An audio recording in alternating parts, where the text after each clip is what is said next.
Welcome to another episode of the Hallis Huddle Podcast. Here are your hosts, Rob Schwartz and Justin Onayemi, two Bears fans who decided talking into a microphone was better than shouting at their television.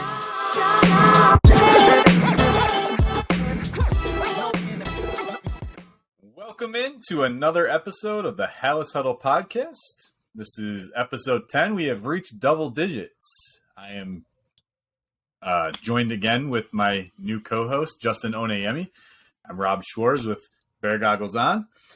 And we are here to talk Bears football, obviously. We just had a preseason game that just happened yesterday. Plenty of content to talk about there. And then we are going to go through the roster and give you guys our, is this player safe, or see you later, sayonara, you are out of here, goodbye. Justin, how are you doing? Yeah, well, I'm doing all right. Just want to mention that since I've been a co-host, the Bears have not lost. Nice. Looks like they're going to try to chase down the Ravens with their preseason streak of wins. I think I heard they're 22-0. That's what I hear as well. And I'd have to look back. I mean, let's be honest, none of us paid that close attention to preseason records, but how in the earth do you win 22 in a row? John Harbaugh is a good coach. And he was a special teams coach. Yes. So I feel like they try to get the best out of everyone and, get them to bust their butts on every single play kind of mentality. It'd be interesting to dive into, but that's not what we're here to do. Let's talk Bears. What a game. Or I should say, what a half. Yeah, you were silly enough to be betting in preseason, so you almost lost the money there, taking them on the money line. Yeah, my wife doesn't know that I put money on these games. She doesn't listen to the podcast. You're good. 6 minutes, though, and we're now not quite 6 minutes in, so she might hear We'll this. talk about that later then. But, honey, I had $20 worth of betting credits, okay? This wasn't cold, hard cash, and I put $10 on a two-game parlay. I tried to make it a three-bet parlay, with the over of 6.5 wins included in that. However, points bet is what I was using, and I guess you cannot include the same bet as an individual bet and then also as a parlay. I don't know why. Maybe that changes once the season started, but I could not use the futures bet included with them on the money line over the Browns, which, boom, got one leg of that parlay. Nice. Thank you, Greg Stroman. Should we be talking all this gambling without Jeremy? Without Jeremy? I don't know. We said he'd be back, and he will be. But I got to point out some of the second leg of my parlay is, and this is how confident I am, Chicago winning just the money line week 1 against the San Francisco 49ers. I don't care about Joey Bosa and that defense. Braxton Jones has got you. And I know I'm a little overconfident. No. I actually think so. Yesterday, no one knows when we're filming these things. We're going to try to get on top of it. We're filming one day after the week 3 preseason victory over Cleveland, and on Twitter, there was tons of excitement about Fields, about the first string offense, and then there's a few people, besides just hating on the fact that it's preseason, hating on the fact that key players of Cleveland didn't play. Specifically, Myles Garrett, Jadeveon Clowney. I do have to say, though, Justin Fields was glad that number 95 wasn't on the field. You mentioned that, and that was those ghosts and demons from last year. I mean, when someone sits on your head 4 times in a game, you remember. But I think, and we will get into it, but like the play calling, if you're so many times when the Bears would go up against Rodgers or go up against Brady, one of the things, you could never get pressure on them. The ball was out.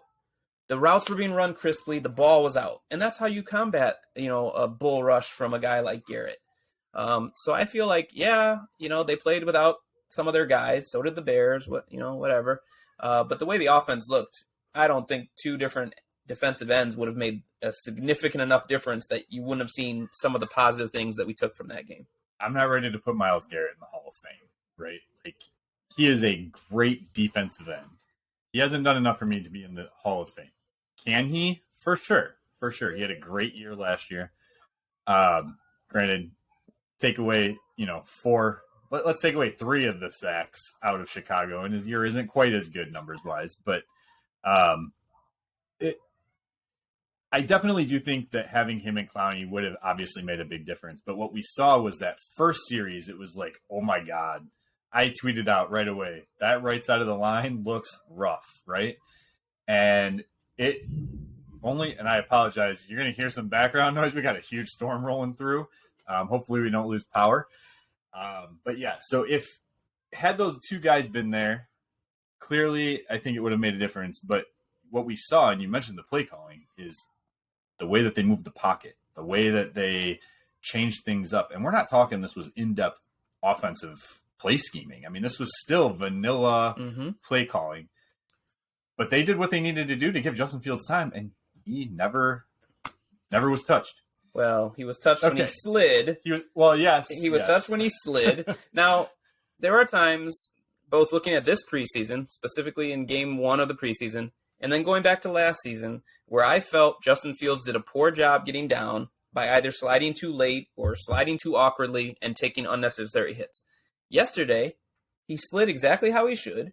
A guy comes, cleans his clock, and it looked like they didn't want to throw a flag until they just felt bad enough or something. Thank you, Cody Whitehair. Thank you, Sam Mustipher, because those two got into it with the Browns players, and I'd like to see that backbone because we didn't see that from them last year outside of Tevin Jenkins.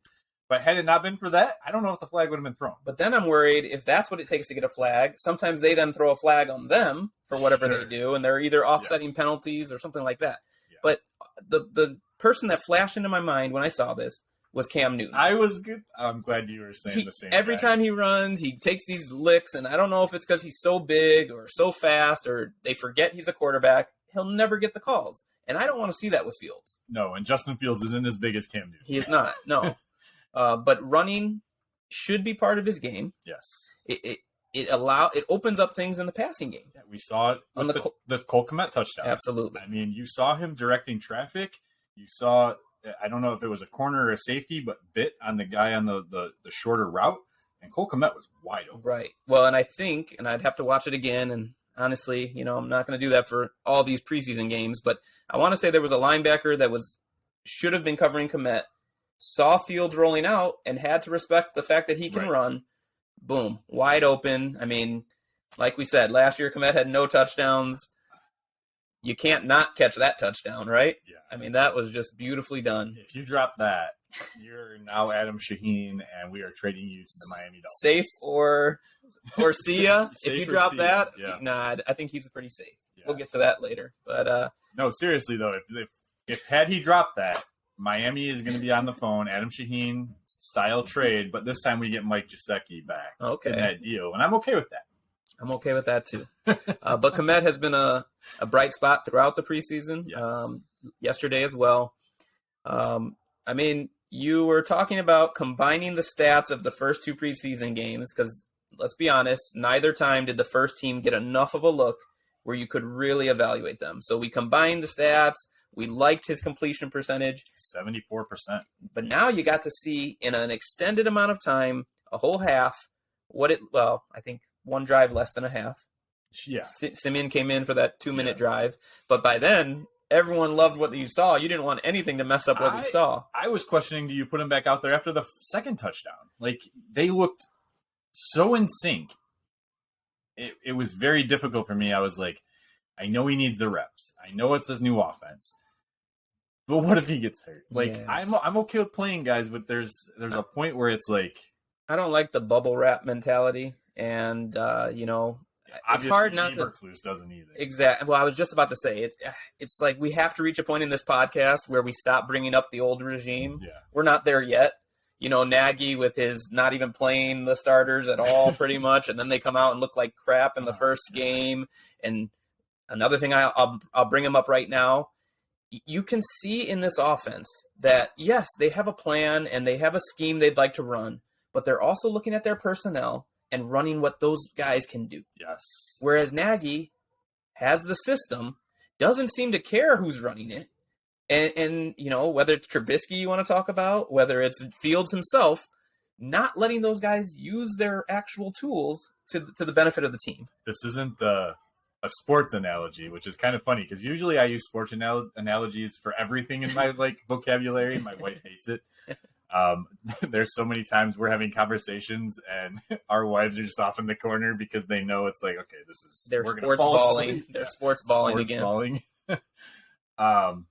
But use what your mama gave you, right? Like, these guys have talent in certain ways. Like, you see what their attributes are. You see what they're really good at. And Luke Getsy and Matt Eberflus, they do a great job. And I give Alan Williams a lot of credit too. I know, we just kind of say Matt Eberflus for the defense, but Alan Williams is the defensive play caller. True. And you see these three putting guys in positions to succeed. And that's what you look for from a coach. Like, they can't be on the field directing you 99% of the time, like Matt Nagy tried to do in the headset to the very last minute, instead of just letting your guy go play. Right. Yeah. I mean, you mentioned that, the first drive didn't look so good. And I believe it started with two really bad Montgomery runs where not his fault, but he's hit 2 yards in the backfield. It was our first chance to see Montgomery. All in all, I mean, I loved the run he had that was called back by that bad holding penalty. Right. Not bad call. No, it was a hold. It was a hold. It was unnecessary to do. Yes. But great run there. But they started with 2 runs to Montgomery. Both were stuffed. Then Fields took a hit. And I was actually a little nervous because I was seeing ghosts of last year at that point still. And he threw an incompletion rather than take the sack, although he did take the hit. But to then see he finishes 14 for 16. Yeah. He went 14 for his next 15. I think he had 9 in a row complete. Yeah. And these guys were open, running great routes. He put great touch on the ball. I have not seen a wide receiver so open in my life for the Chicago Bears in I don't know how long. Which one? Dante Pettis? Any of them. Oh. I mean, Cole Kmet. St. Brown had another one. St. Brown. Triple move. Catch, 18-yard catch. Wide open. Just guy, like the Pettis touchdown. Wide open. Like, the spacing. And this is scheme. Like, yes, these guys are running great routes, but this is scheme. And this is what I've been shouting for 4 years with Matt Nagy.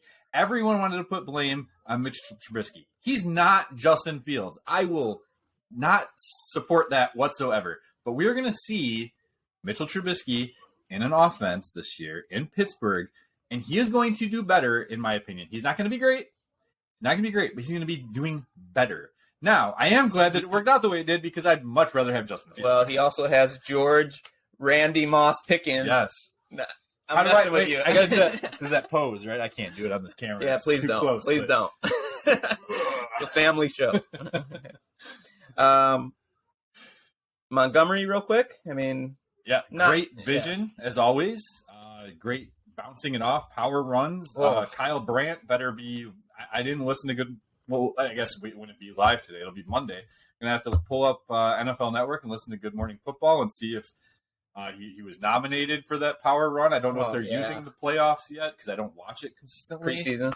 Yeah, I'm sorry. Preseason playoffs. Wow, I'm getting way ahead of myself. Wow.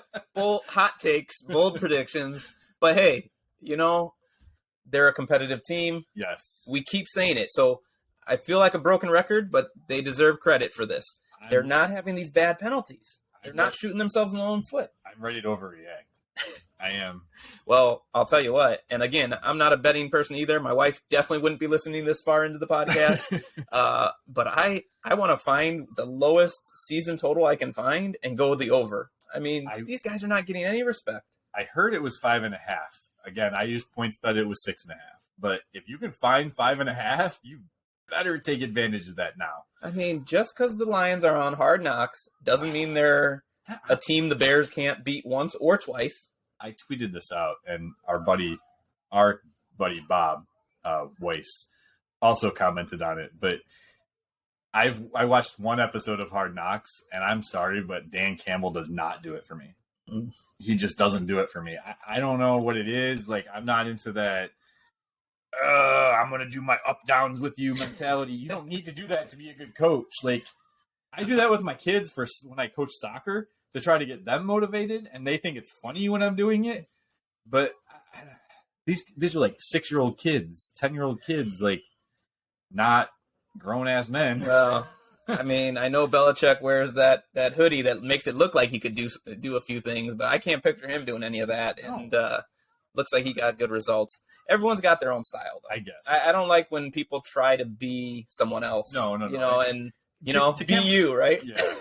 To Campbell's I can't stop bringing up Nagy. Be you. Eventually, we'll get over him, but to give Campbell credit, he is himself. Okay. So I will give him credit there. Right. But there's just nothing about that team that I've seen some Lions fans on social media thinking they're going to win this division, and I'm not going to put Chicago Bears winning this division. Let me tell you. But I have more faith in them beating the Lions in this division than the Lions winning this division.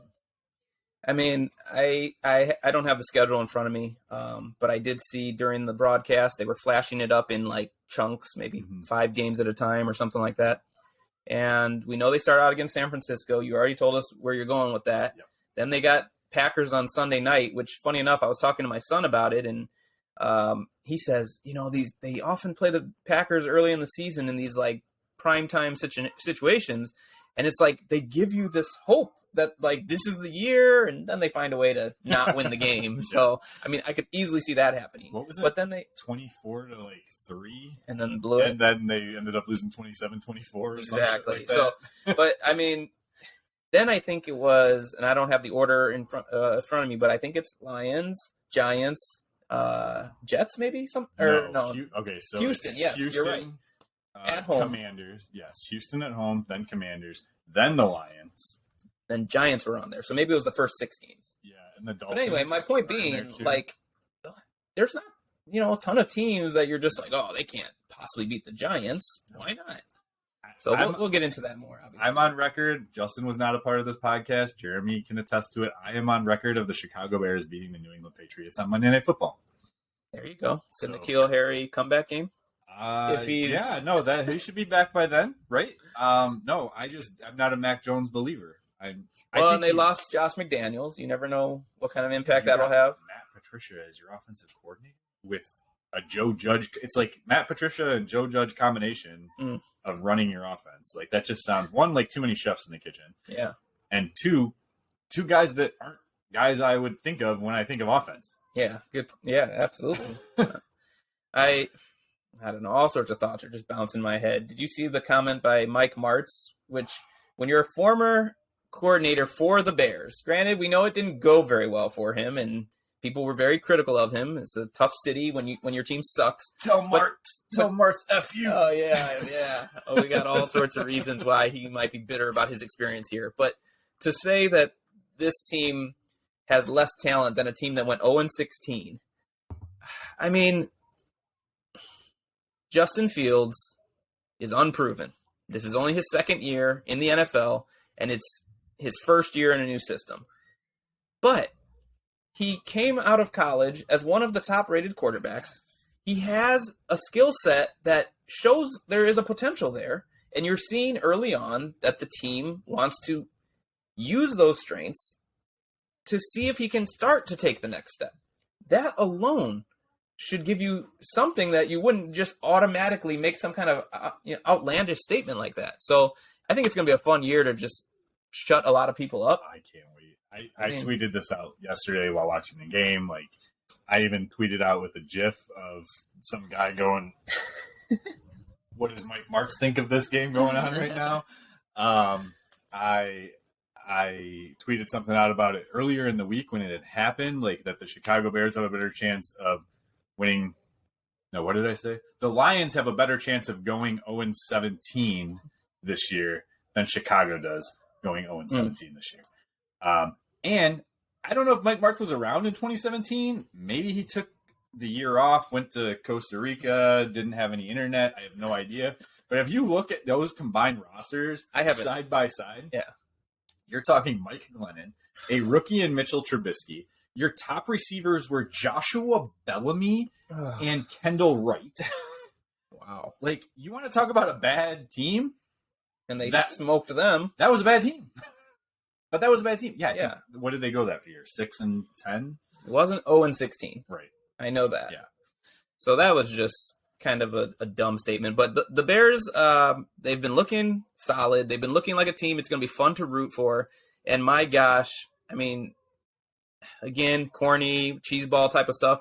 but they're going to have tons of bulletin board material to post all throughout the year with the way the national media and other people just seem to be doubting them at every turn. So even at this point, I've seen Packer fans or Packer analysts talking about, you want to compare Justin Fields to Jordan Love, and yes, I do. Yes, I do too. And they're still trying to like pinpoint an argument about how he played yesterday. Okay, the way he played in that Pittsburgh game last year, that was like Justin Fields has it. Right? He has the ability to be that guy in the NFL, not just in college. Yesterday was an even better showing of that, and I think that's because we saw him in a scheme that fits him better than what he was playing in 2021. The confidence and the comfort. Yes. And again, we know it's preseason, so you can never lose sight of that. But that's why I was so glad that they even got to play. Because remember, we thought they weren't going to play any snaps. Go ahead. Yeah. Okay, back up. The 0-16 Detroit Lions were undefeated They went 4-0 in the preseason, and then went 0-16. The Bears are not 4-0. They went 3-0, so we're okay. Oof, you had me worried there. So, all in all, though, just another good performance by all the Bears. I mean, they give up that lead in the second half and clung to the victory, which it counts as much as nothing. So, who cares that they won, except for you. Nice bet. Yes. One more to go.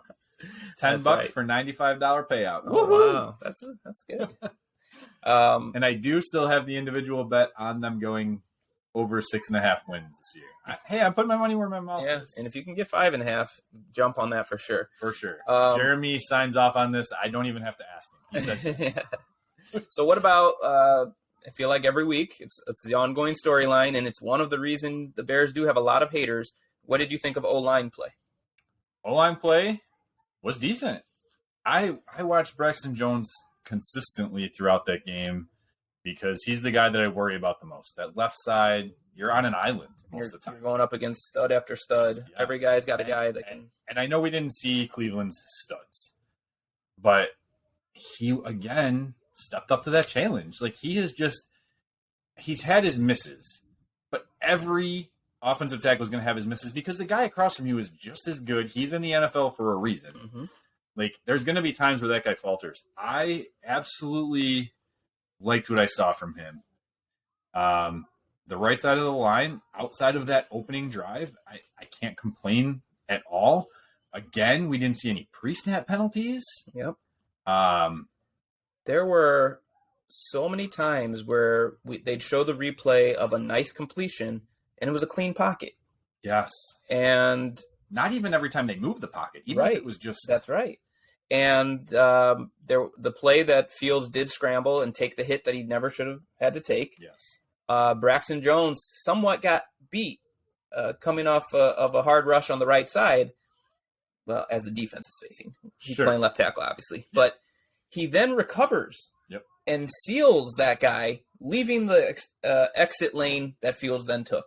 And so, I mean... We saw a similar thing happen to Cody Whitehair on the extended play that Justin did when he rolled out to the left and looked off the defender and did where's the national media? The Patrick Mahomes-esque, I'm going to look this way and throw it that way past Dante Pettis for the first down, which, by the way, was what we were looking for last week. With St. Brown. Yes. So, but funny you mentioned that, and obviously we're not privy to any of this, but we talked about how, last week, they had a nice drive. It led to points, no turnover, but there was a lot on film that they probably should talk about. Yeah. Is that an example right there? I for sure think it was. So, and he's learning, right? Because he's like, I'm not going to make that same mistake twice.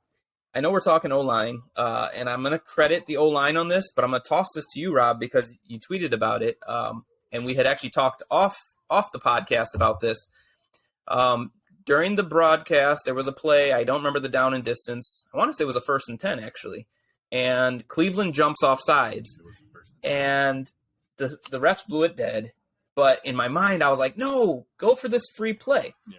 And in the broadcast, they credited Fields with it. But off the podcast, you and I were talking weeks ago, and you said that Luke Getsy actually should get a lot of the credit on that. Can you tell us about that? Yeah, so this is something that Green Bay works on, and you see it constantly. And everyone says, oh, the flags. Oh, they get those flags. Oh, they get the flags. Well, maybe it means Chicago is going to start getting these flags because these neutral zone infractions that they let the play go. I know they called offsides because I want to say he touched him, right? That could be. And it automatically you got to blow the whistle dead. But they work on these cadences. And Justin Fields is this guy. This is what makes him different than most quarterbacks, any quarterback that I've seen as a Chicago Bears fan. And I give Mitchell Trubisky a lot of credit for the work ethic he had, but he had a lot of mental weakness. Justin Fields doesn't have that mental weakness. You see it in his press conferences. He's just stone-faced. I'm just here to answer questions. Like, I don't need to, come here. Do you want the lights on and off with your hoodie? Which, by the way, I loved as a fan with Mitchell Trubisky. But, you want the lights on or off? He's not here for any of that. He's here to answer these questions, get out the door. Why? Because he's probably right back in the playbook again. This guy is, zeroed in, wants to be the best player ever. And we might finally have a franchise quarterback. I don't know how to handle this. I am overreacting to a damn Cleveland Browns preseason game. Well, here's the thing: if you have a franchise type quarterback, especially if you have him on a rookie deal, if you put a solid defense with him, 100, you can do anything. And 20, you can do anything plus million next year to spend. To give him and he'll still be on his rookie deal for 2 more years after that. 2 more. Well, obviously they'd give him the 5th year. But. Let's say David Montgomery plays amazing. You extend him. Let's say Roquan Smith, they finally get this worked out. You extend him. That 120 plus million is now probably going to be somewhere in the 80s. Okay. Right? More like the 90s. I was going to say that's a lot. 90 to 100, actually. Okay. But fill in the gaps. Yeah. And people would want to come to that situation. Exactly. You saw it happen between 2017 and 2018. Why did Allen Robinson choose Chicago over Green Bay? Why? I can't answer the question other than money. But from what I understand, he had a similar contract. But he didn't. He wanted to be the guy here in Chicago, right? Yeah. He didn't want to be just a guy in Green Bay. It was a mistake on his part. I was just about to say, ask him how he might feel about that. But he learned from that mistake and took less money to go to LA, and they're probably going to push for a Super Bowl again. Good for him. I hope he gets a ring. But you see it with guys. Once you see that quarterback, you see it with Tom Brady. How many guys can Tom Brady bring in and take these cheap-ass deals? Leonard Fournette, the guy was a legit running back for Jacksonville, but he played for Jacksonville. Same as Allen Robinson's situation, right? But you put him in Tampa Bay on a cheap-ass deal, and these guys just they just swarm to him. And if I'm sure you're going to start seeing a Patrick Mahomes. I mean, you saw Juju Smith-Schuster go there, right? These are the types of situations you want to be in as a franchise. So, we're going to do our safe or see ya. Safe or see ya. I'll know by the time we do the we can also say sayonara if you want to be is that Japanese? Safe or see ya. Yeah, but I mean, the big knock, well, there have been a few big knocks on the Bears as we approach the regular season, but one of them is who the heck's going to play receiver besides Mooney. But I'm telling you, the way Fields was throwing the ball, he was putting just beautiful touch on these passes. There was one he threw into the right flat where he threw it over the corner. I think so. I mean, the touch. Just over the guy right into the receiver's hands. And I don't care who you are. Any receiver should be catching those passes. That's what I loved about what we saw from Fields is you saw every type of pass. You saw him using his eyes to look defenders off. Yep. You saw him throwing bullets. You saw him putting touch on it. Those are the things you never saw from a player and I keep bringing him up, but Mitchell Trubisky, right? You never saw it from Jay Cutler. Jay Cutler wasn't one of those guys. He was a sling it. I'm going to throw it, put it where I want to put it because I know I can put it in a tight window, and I hope that I have Brandon Marshall. Every guy that I'm throwing to is Brandon Marshall. It's not possible. Right. So, I mean, there's tons of excitement right now. Regardless, I think you can tell it. I'm in my voice. I feel like I'm more elevated today. I don't know. Right. Bears are like coffee, yeah. It's exciting. So I think we've kind of covered the game itself, as well as the excitement it leads us to when these games start to really matter. Should we take a break and then start our safe or see ya segment? Yeah, let's take a break. And before we do, I'll just say the defense deserves credit too, but I'm sorry, we have not seen an offense here in Chicago in 100+ years. So we've seen defense a few times. So I'm sorry to all the defensive players who are listening to our podcast that we negated to give you the credit that's due outside of Greg Stroman, who helped me keep my parlay going. I did want to see Roquan suit up, but he'll be ready when the season starts, and we know how he plays. So I'm not even talking about that guy. Oh, all right. Safe or see ya? We'll find out. You got to stick around to find out. And we are back.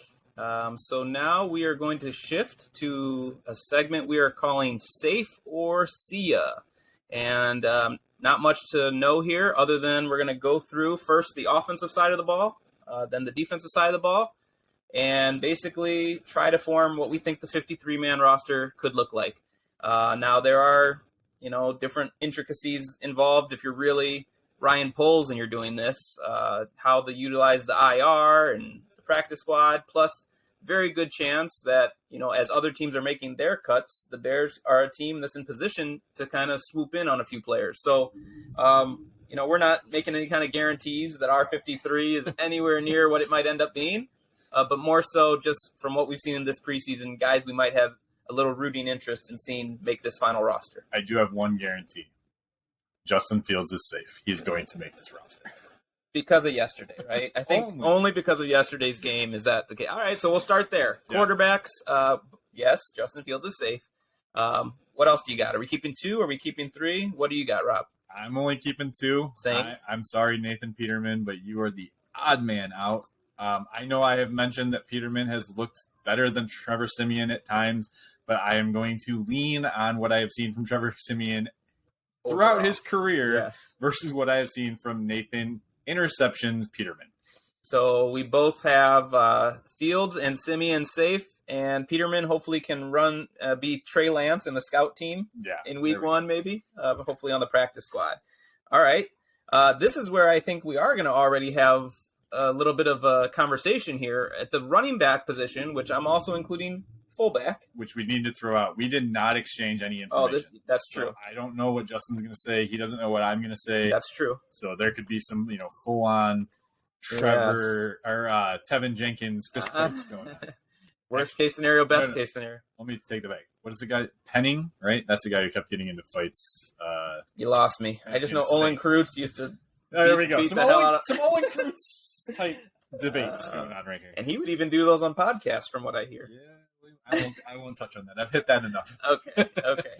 So now at the running back / fullback position, we're going to keep starting with the easiest ones, I guess. But David Montgomery? Safe as well. Okay. Number 2, I have Herbert as safe.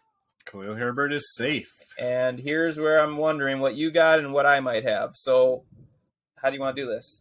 I have them keeping 4 running backs and a fullback. Well, who do you think is going to be the RB3 on the team?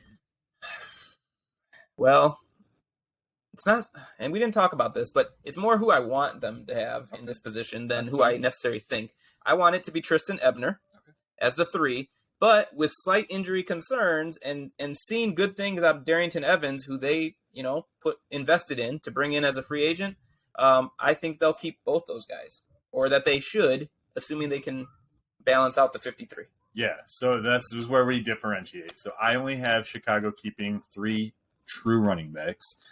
I wanted to keep Darrington Evans, and if you read my Bear Goggles On article already, you already know where I'm going with this stuff. So spoiler alert, hopefully you're listening to the podcast and reading before you read my article. As long as you're doing both, I don't think exactly. the order just matters. Give me some clicks. I'm not begging. Just give me some clicks. That sounds like begging, Rob.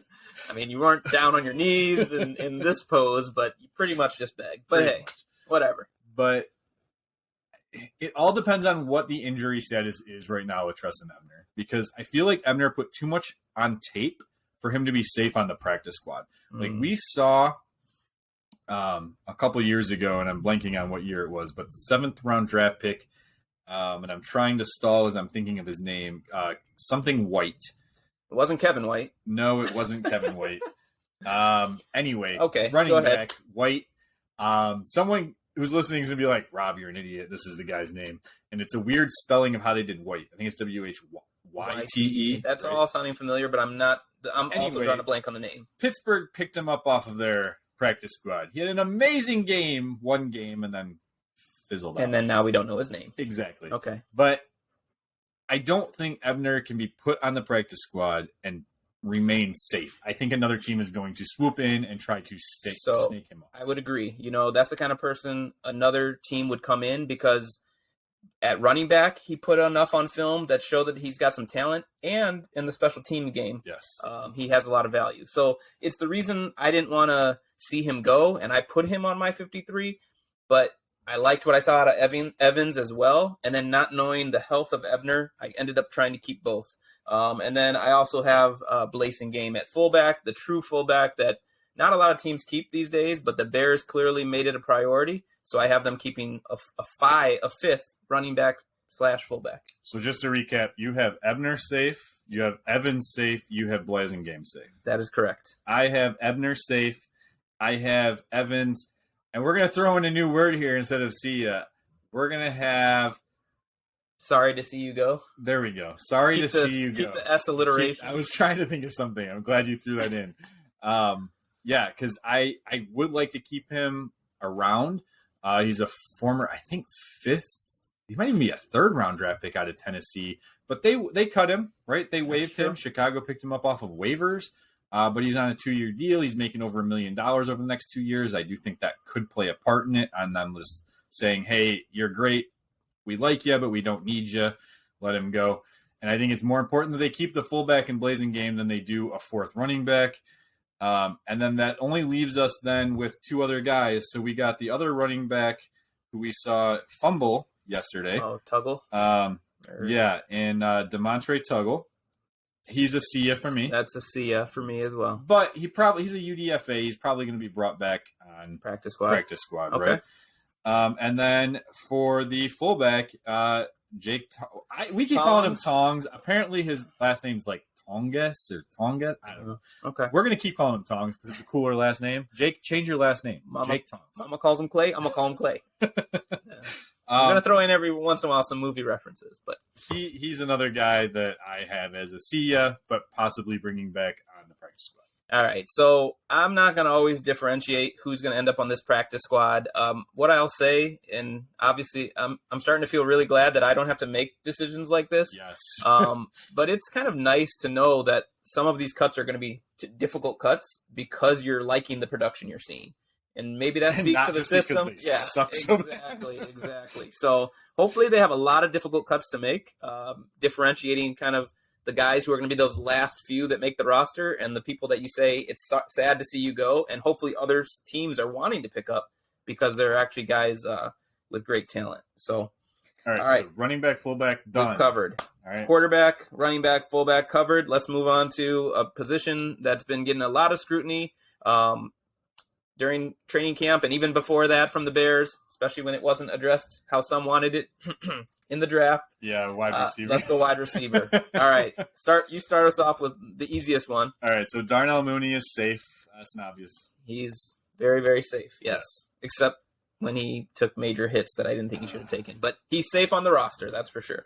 So then we got wide receiver number 2, in my opinion, just because that seems to be the way they're going, even though he only has one catch in preseason, and that's Equanimeous St. Brown. What do you got? Safe for C? I have him safe. I also have him as the 2. It's not from what I've seen in preseason. It's from what I'm hearing. But I did love the route he ran and the catch he made in yesterday's game. Yeah. So I have him safe. I'll go with my next guy, who we haven't seen a whole lot of in the preseason. I have Velus Jones as safe. Safe. You're not going to get rid of a third-round draft pick. Absolutely not. But I have him as the 3, even though health will tell the difference, perhaps. Same. All right. Where do you go from there?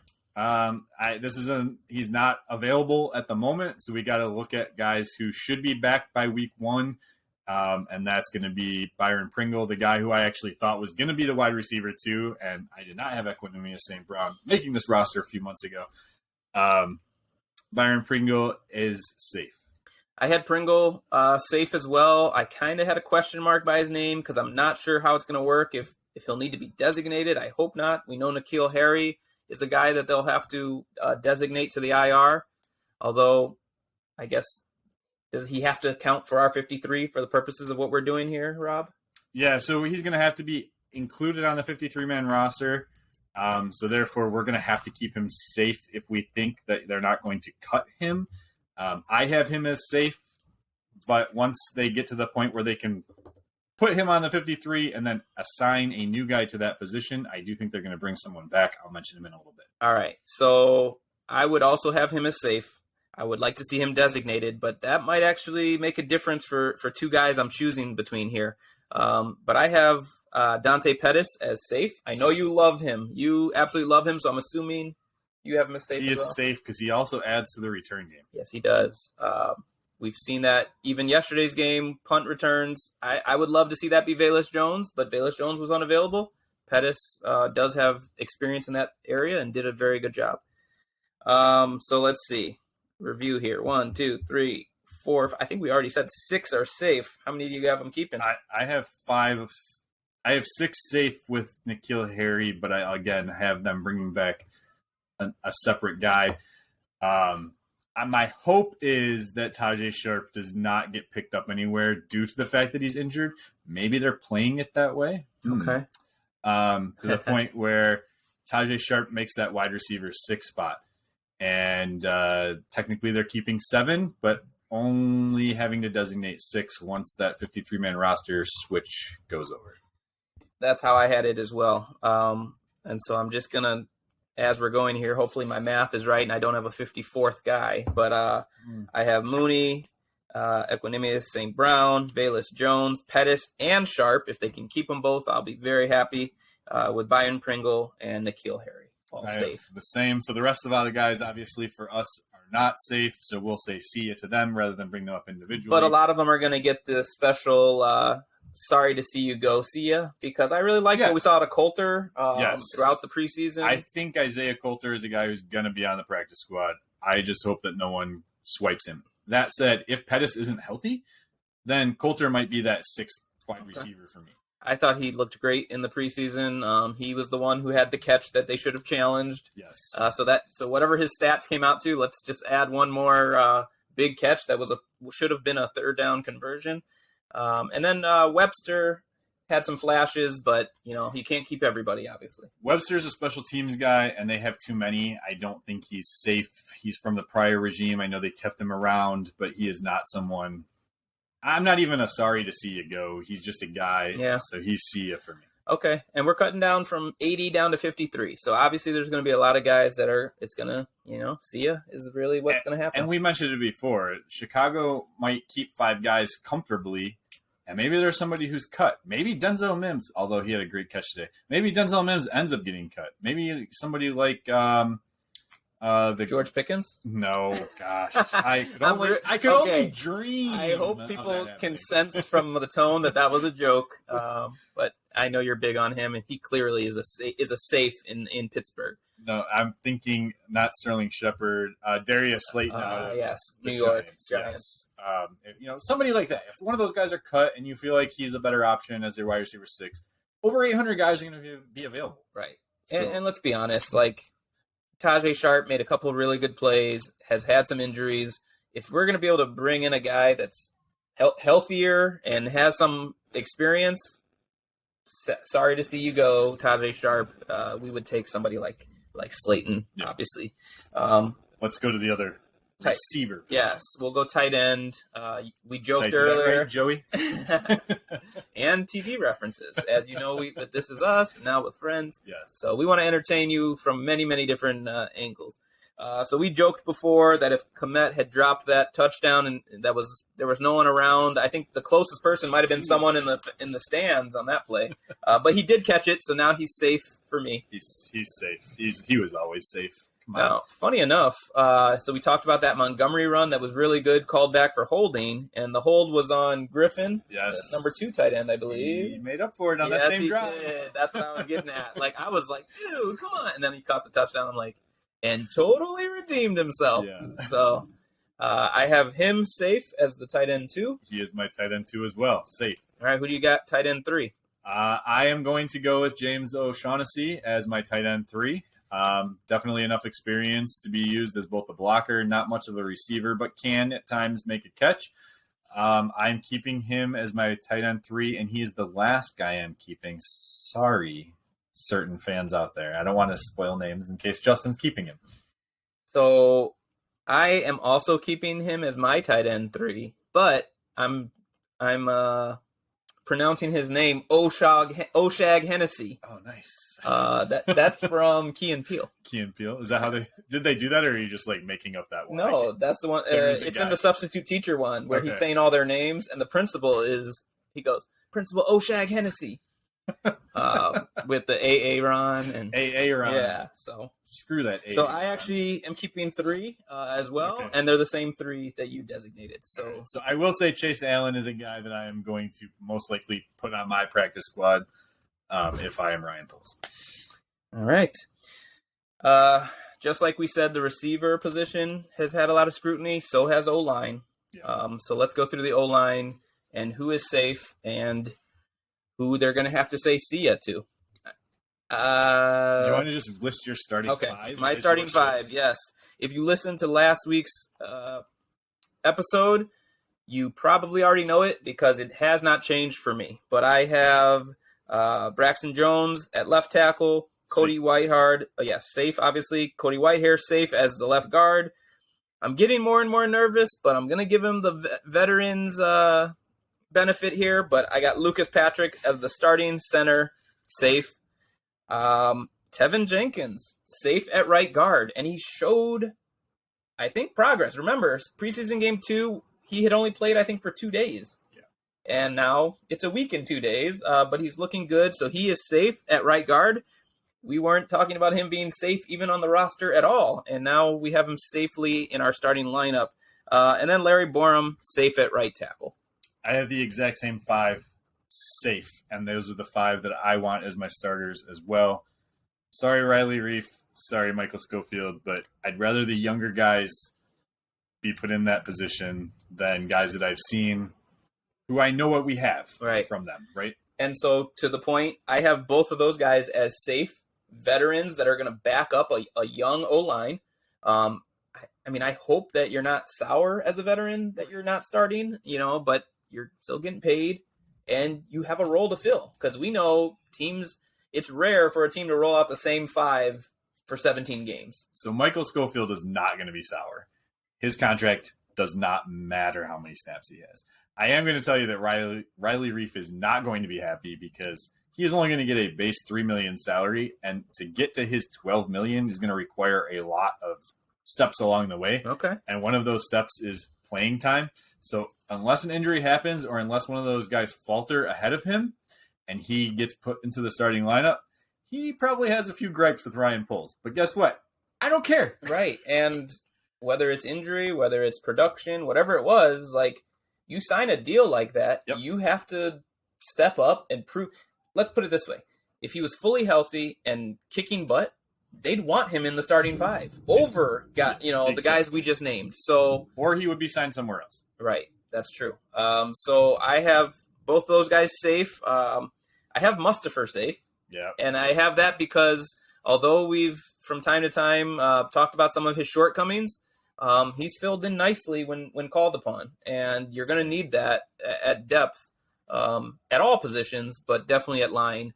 So I have him safe. So we're at 8. Yep, we're at 8. I just have an empty spot safe. And so let me explain what that is. The rest of the guys that we can go player by player, none of them impressed me enough to designate as safe. I do think they should carry a 9th lineman. I just think it's going to be somebody from another roster that gets cut. Again, maybe a veteran. Obviously, it'd be nice if it's a veteran because we have the 5 we named at starters. Many of those are younger players. Give me a name, though. Who's the left tackle? He comes in at, I want to say left tackle, number 72, Coleman? Sean Coleman, yep. I see ya. I mean, there were so many plays throughout each game that I just felt he was getting burned. and it was by other second or third stringers. So he was a Sia for me. Did you have any that you were going to say are safe? Yeah, so I actually had Sean Coleman safe, but I have him safe as a guy who I think if they can upgrade as one of the guys, So he's like your 53 probably. Exactly. He's probably your 53rd guy. He's not a guy I'm like, oh, I got to keep him, right? But he's a guy that I'm going to keep him because I got to keep 53 guys. True. And then once I can get rid of him for somebody who I think could be an upgrade, boom, then it's a Sia. Fair enough. So are you carrying 9 offensive linemen? I am keeping 10. The other guy that I am keeping is Zach Thomas. I think he's done enough to at least remain on the 53-man roster. But he's also a guy that he's a fringe guy. If you needed to, you could probably put on the practice squad and not worry about it. So now that you name him, he was the guy I was going to say was safe as my 9th. But I more thought of him as a practice squad type of player. Yeah, so him and Jatir Taylor, like those two guys, I'm sorry, Carter, not Taylor. Those two guys are kind of like, okay, well, they're draft picks, so they're going to be sticking around. Do you feel you can keep them on the 53? Do you think you have to keep them on the 53-man roster, or can you save them on the practice squad and hope no one takes them? I don't think we've seen enough from either of them to worry about putting them on the practice squad and keeping them around. So anyone can sway me on those last two guys on, hey, this guy was cut. This guy was cut. Let's bring him in. Boom. I'm sold. You don't even have to twist my arm. So I'm looking at my list here. I kept an extra running back by keeping Darrington Evans, but I think you kept an extra O-lineman. Yes. I also, in my original projections here, I wasn't sure quite on how the IR works. So I had to add N'Keal Harry as a keep on my 53, knowing that they're going to then designate him. And I have my count at 25 guys right now. I think we can quickly just throw in specialists. Yeah, let's just cover that, and then we're gonna take another break. Yep, we'll take another break and do the defense. All right. So, what do you got for specialists? I mean, do we have to? It's pretty. It's Gil, Cairo Santos, and Scales. Yep. Boom. Safe. I mean, bad break. Yeah. Let's not even go into it further. All right. So stick around, and we'll do our safe or Sia for the defensive side of the ball. Bear down. We are back to the Hallis Huddle podcast, episode 10, double digits. Remember, double digits. We are moving along. Before you know it, we're going to hit triple, quadruple. Oh, all those digits. All right. I'm a numbers guy. 6. For those New Girl fans out there, if you understand that reference, you got 6 and 29. 29? 29? I can do this all day. Actually, we both currently have 29 people assigned to the roster who are safe. Nice. Hey, nice segue. All right, let's go to the defensive side of the ball. Defensive tackle? Let's go tackle. Oh, wow. Yeah, okay. I like the big guys up front. Inside they don't get enough credit. All right. Well, my first guy that's safe made a nice play in yesterday's game and also was kind of a headline by accident in the offseason. I have Justin Jones as safe, and he made headlines because they actually tried to sign Ogunjobi before, and it fell through, and I have him as safe. Yeah, I was disappointed about Justin Jones over Ogunjobi, obviously. From a contract standpoint, it's more, beneficial to the Bears. I know Jeremy was really big on Justin Jones. I always viewed him more as just a run stopper. But he looked good. He looked good playing the 3-tech so far. And I think the downgrade that I think you're getting from not having Ogunjobi isn't enough to warrant paying Ogunjobi those tens of millions more than what Justin Jones is getting in his contract. So definitely safe for me. And I'm going to throw out the guy next to him, and that's Angelo Blackson. He also is safe. These nose tackles, they're not big names. They're guys that are just going to stuff, the gap, right, and let your linebackers have open, free reign on where they need to go. Absolutely. I also have Blackson safe. A name that I have heard getting tossed around, could be on the fringe, but I'm keeping him if they're able to, is Tonga. Okay. I have him safe. What about you? I have Kairos Tonga also safe. Okay. Yep, he's my DT3. I have a 4th DT that I think they should keep. What about you? I have a 4th. Mine's a surprise, I think. I don't think mine is a surprise, but I don't know. Some people might not even know who this guy is. All right. I kind of want to say at the same time, but that's probably not good for a podcast. So you say yours. All right, so my guy is Trayvon Coley. That's who mine is. Okay. He was showing up. I mean, did he lead the team in sacks in the preseason or something like that? He might have, but he was out there with the ones yesterday. Okay. I have just... In the rotation. I'll be honest. I mean, doing this podcast is because I'm a lifelong Bears fan. I know my stuff, but it's hard in the preseason to know everything about 80 guys. So I didn't know a whole lot about him, but he just keeps showing up around the ball and getting pressure. So I have him as the 4th DT. I don't know if that's crazy, and there's no way he makes this roster. But like you said, he was running with the ones in yesterday's game. Yeah. So I have him as safe, and that's it for me for interior defensive line. Same for me. So that means Mike Pennell and Micah Treadway. He also showed up on a few plays. He did, and he's the one guy. He's a UDFA that I do think could hit that practice squad. And then Pennell, he's a veteran. He's not going to be sticking around. I'm sure he'll get picked up by another team who needs some defensive tackle help. But see ya, you're not here. Yep. All right. Some tough cuts you got to make. Yes. Let's move. Stay on the D line, but go to the outside. I mean, the most obvious one that's around. He tied or broke the sack record last year. Broke it by 1 sack. By 1 sack, beating out Richard Dent. So with an extra game. That's gotta put a little bit of an asterisk there. That's true. That's true. Robert Quinn is safe. Yeah, he's a see ya for me. I'm just joking. Come on. If that's the case, Rob, then you might be a see ya for me for a co-host. I think the other one's really obvious, and I'm excited, is Gibson. Travis Gibson. Yeah. That guy. The one thing that was weird to me, though, is we saw him playing into the third quarter. And I know it wasn't a full-time thing, and it was a rotation thing, but maybe they're giving him more reps. But in college, he played as a down defensive lineman, so I'm not really sure if going maybe back to the 4-3 over the 3-4. Yeah, so I actually have him as my D end 2, but I'm thinking that Eberflus and Alan Williams have Al-Quadin Muhammad as their DN2. Coming out of Colts, they're very familiar with him. Yeah. I mean, that play he made in preseason week 2 where he chased down the guy after Kyler Gordon's missed tackle. And I'm not throwing shade, by the way. I'm just trying to describe the play, but that kind of effort, that kind of skill set, I mean... Well, he's obviously already bought into the hits principle because he knew what he was getting into yeah, and still wanted to come here. But he is showing up. So let's put it this way.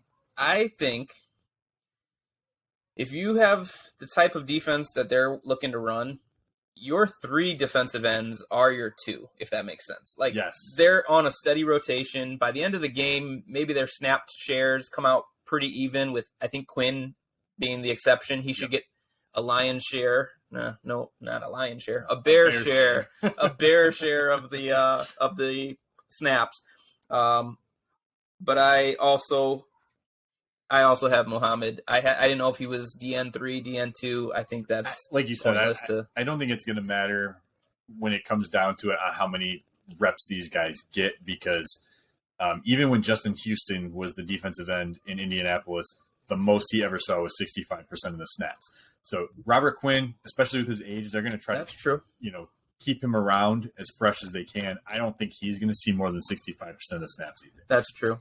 You really want these guys, especially if the defense is doing what they're supposed to. And in the preseason, we've been forcing teams into a lot of 3rd and longs. Yes. That's when you want your guys ready, just go after the quarterback, which is why you'll want them in a good rotation, all feeling pretty fresh. And depending on how his injury is, this is my DN4 who I'm keeping, who's also safe, is Dominique Robinson. And I'm very concerned, obviously, with what happened yesterday.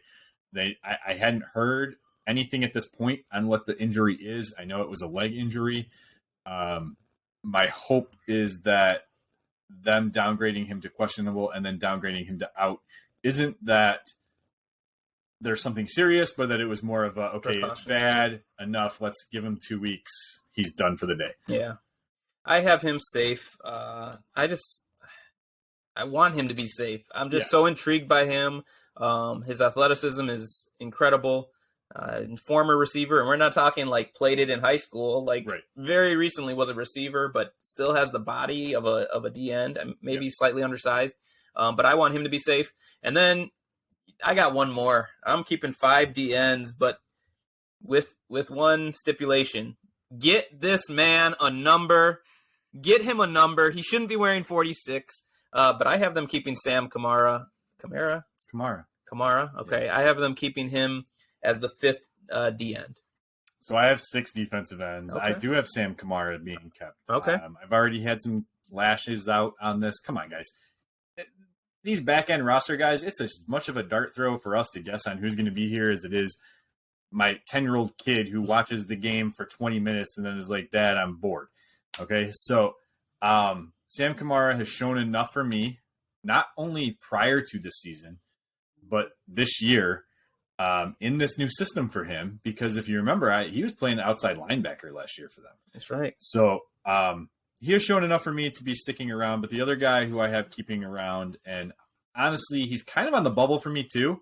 I might even throw Kamara above him at this point, is Mario Edwards. Yeah, I have him as a Sia, but it was one of those that as I was writing this all down, Kamara, get that man a number. That I had to keep him, but I was actually surprised when I then saw what about Mario Edwards? And it is a numbers game. I mean, you can only keep the 53. Yep. Some people are going to be cut, and you might later have regrets. So I'm going to put him in that category for me. He just didn't make the cut when I wrote these all down. And sometimes I just want to see the younger, hungrier player, Yes. Especially on a roster like the Bears. I mean, I don't think anyone thinks they have Super Bowl aspirations. So, and a young guy that's promising, and a guy who got a penalty yesterday that we were talking about pre-show that was just bullshit. I don't understand. But very different than the unsportsmanlike conduct penalties that we've seen from Mario Edwards in the past, right? To the point where it was a trend. Yeah, that was under a some different regime. Field issues. Yeah. So I could definitely see him as a guy, as a Sia. And I apologize to all the Charles Snowden cult fans out there. Look, I like him too. I've seen enough of him where it's like, yeah, he's got some flashes.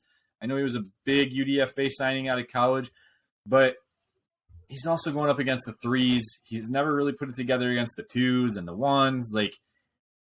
Let's see him go to another team. Maybe that has a little bit less depth at this position. He's a Sia for me. If you can keep him on the practice squad, feel free. But I don't know if he's going to stick around from there because other teams are going to, swoop in. As they should.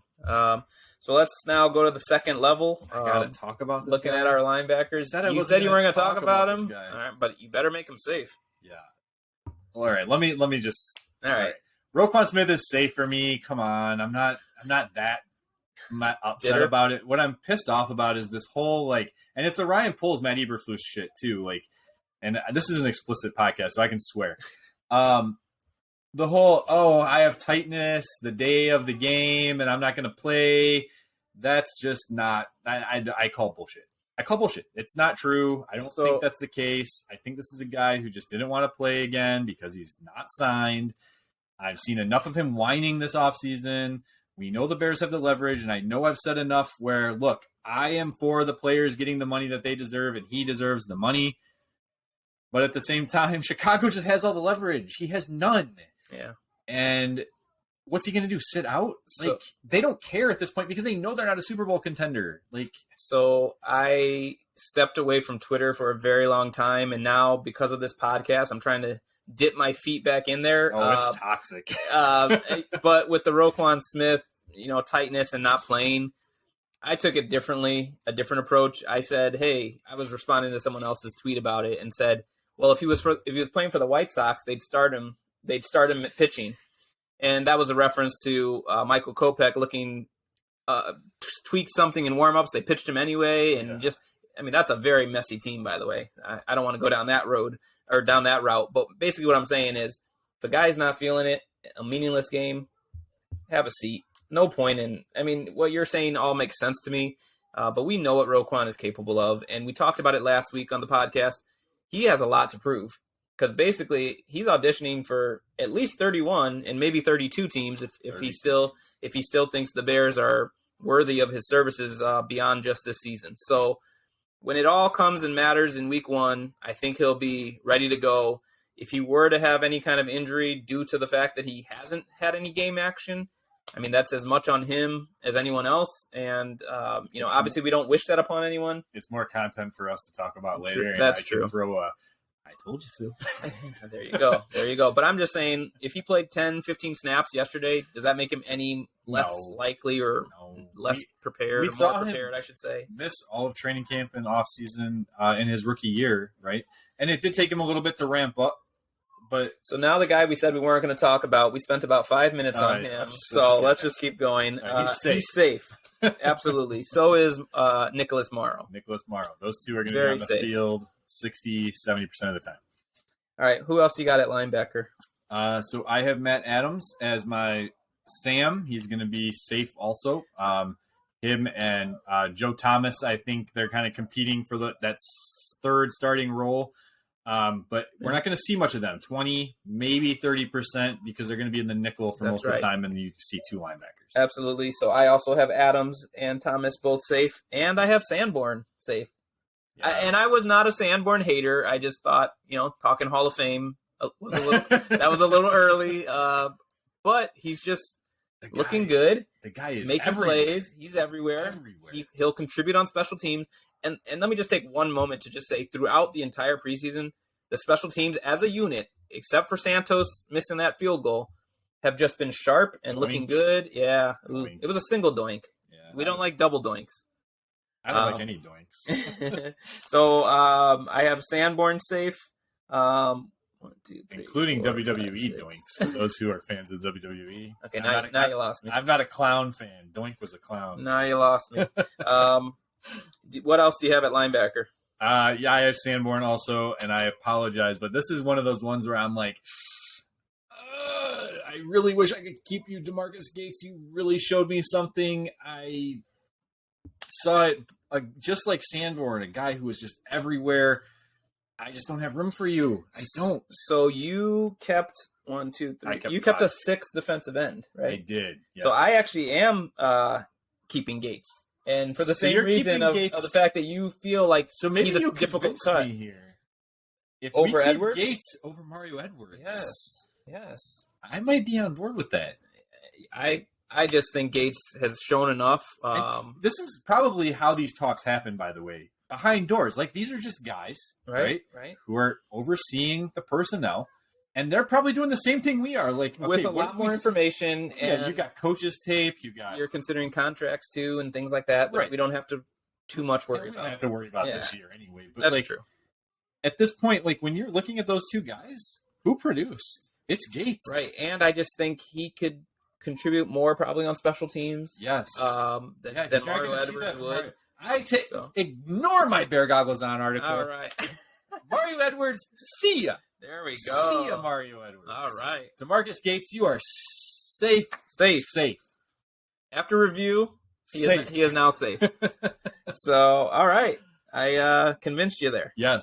All right, let's go to now the secondary. Did you separate it between corners and safeties? I did. I got 5 and 5. Oh, I have 6 corners and 4 safeties. Okay, let's do corners first.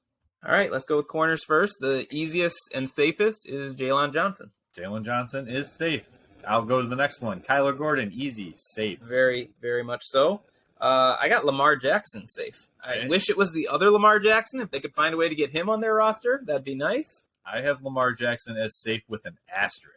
Okay, what's that mean? So my asterisk is that I really, really want to keep Thomas Graham, but I don't know what his injury status is at this point.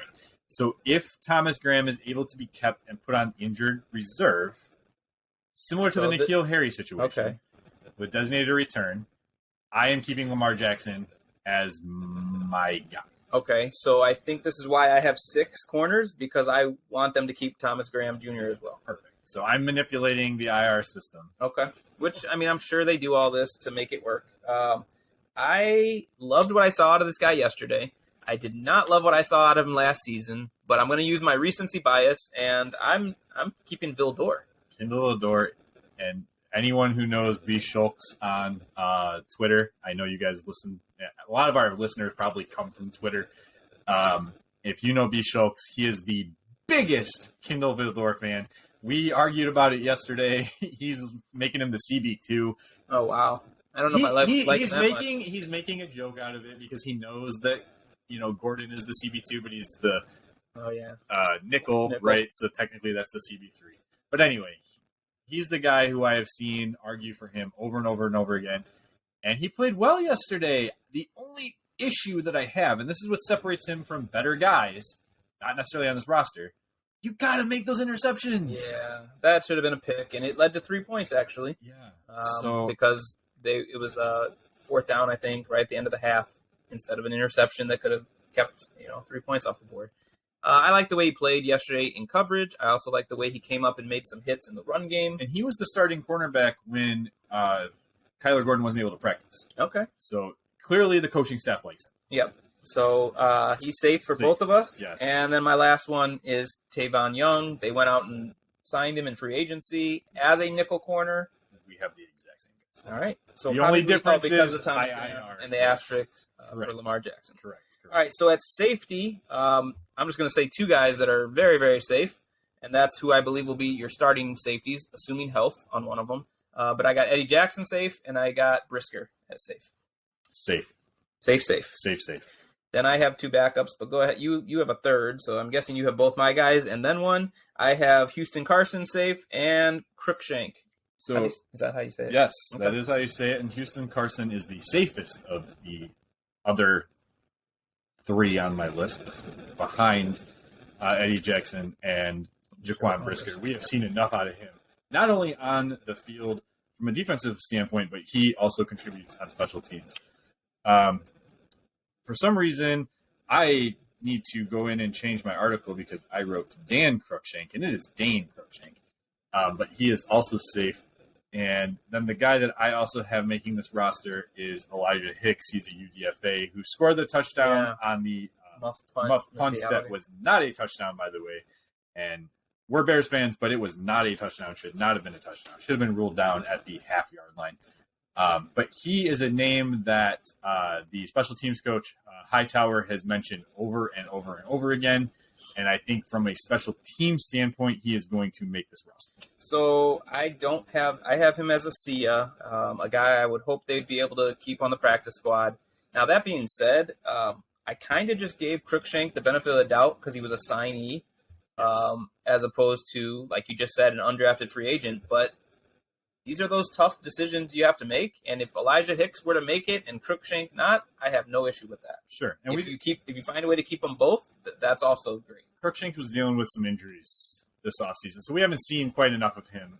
They're going to have to kind of base that off of what they've seen from him in film before, what they've seen from him in the little bit of practice that they've seen. It's going to be a tough decision for them. Yep. And like Justin said earlier, we're glad we're not. I wish I was getting the salary they're making, but I'm glad I'm not having to take the stress on of having to make these decisions.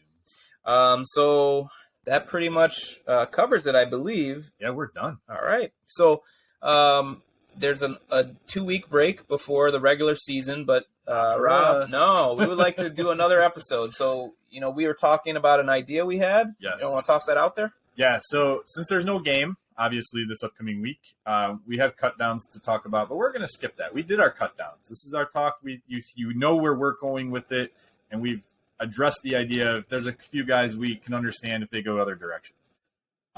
We co-manage a fantasy football team that we've already talked about on this podcast. It's the UFFL pod. It is honestly the best fantasy football league that I've ever been a part of, and I've been part of a lot. Right.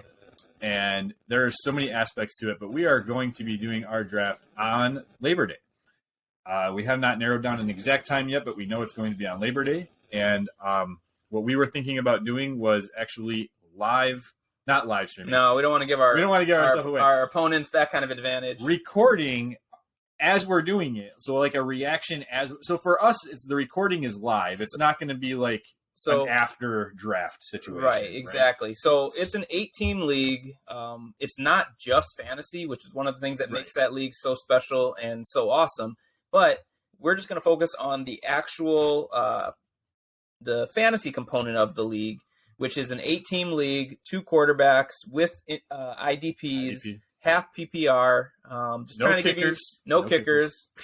Kickers. And we do have to say that we usually start this with an email draft. So when we come in, it's probably not going to be our first picks, but we'll recap that. Yeah, and I don't think you guys need to hear every pick we make, but you'll hear some of the banter between us on some tough decisions. Yes. And for those of you maybe who aren't, coming to this podcast for fantasy, we're also going to fill in some time and talk about the Bears' outlook on the season. That's something you and Jeremy did, I believe, episode 7. But now, by then, we'll know the 53-man roster.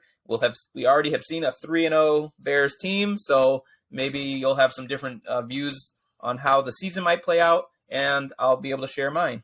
Yeah, I think if I remember correctly, I had 9 wins for the Bears this year. And I think Jeremy might have had 8. Jeremy had or was he 7?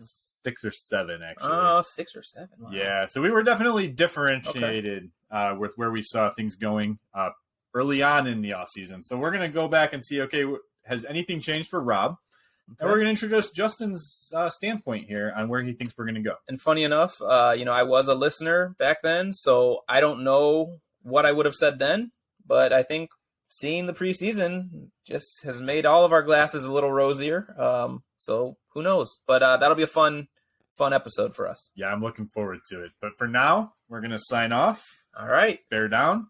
Go Bears. Nice job, Rob.